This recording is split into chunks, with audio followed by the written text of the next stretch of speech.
Eh, tu le vois lui là? J'ai tout perdu. Note que c'est chouette parce que suite au vol de mon ordinateur portable, en fait, on m'en a prêté un autre, mais qui a cette petite particularité, la batterie est HS, et donc dès que je le débranche, en fait, il s'éteint. Et donc, si j'ai rien sauvegardé, ben je perds tout, et en fait, c'est ce qui m'est arrivé il y a 2 jours, quand quelqu'un qui ne connaissait pas la particularité de cet ordi a débranché l'ordi pendant que je travaillais. Et pouf, d'un coup, plus rien, j'ai tout perdu. Tu vois, un genre de burn-out informatique, quoi. Mais ça m'a fait réfléchir.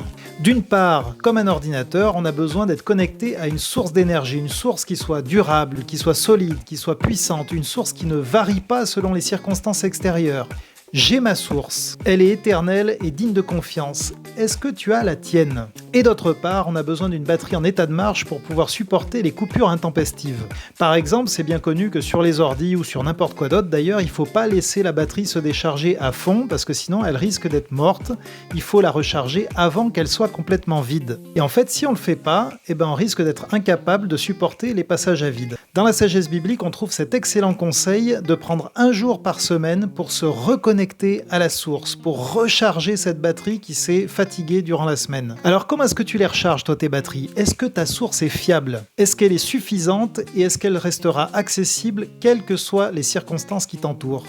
En tout cas, c'est ce que je te souhaite.